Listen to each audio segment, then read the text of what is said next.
Business. Trade considered in terms of its volume or profitability.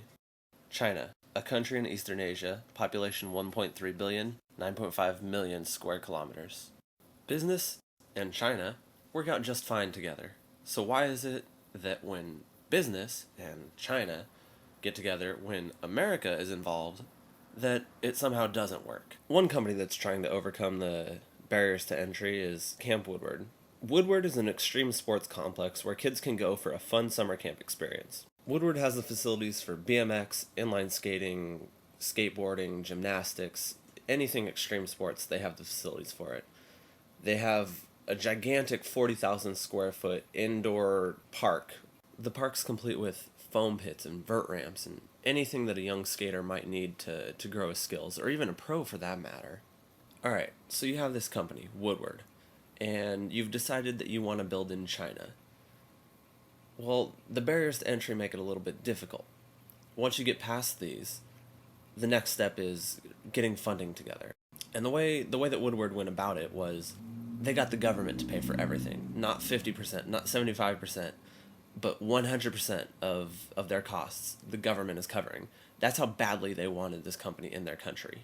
So now they've got their funding, they've crossed the barriers to entry. The next step is actually getting kids to the skate parks and to the facilities. So how are they going to do this? Well, one of the ways they decided to go was with big name pros. Pros by the name of Tony Hawk, Ryan Sheckler, Olympic gold medalist Shawn Johnson. So with all these pros and the facilities to support the camp, plenty of appeal for the kids, you got to be thinking, what's the problem here? Well, out of this 20 to 30 billion dollar industry, approximately zero of it comes from China currently.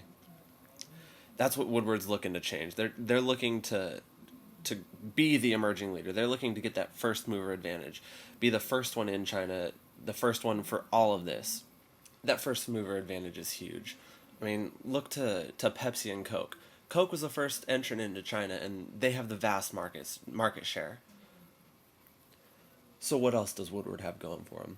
In addition to their indoor skate park, they have an outdoor skate park as well.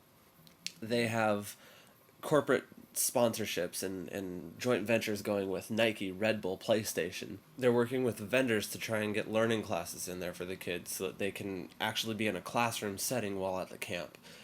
They even have professionals or semi-pros coming to teach the kids to advance them in their individual sports.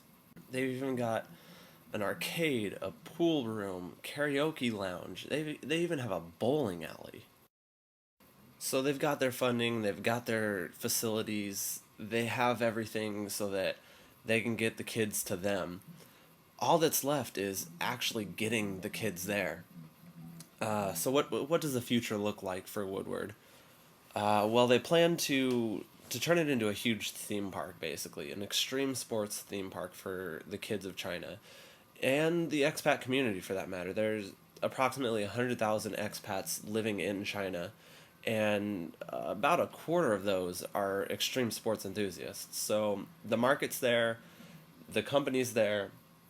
All that's left is opening doors, and the first camp week that they have is July 19th. So there's no reason that this business shouldn't do well. They've planned it out. The gears are turning, so they just need to open the doors.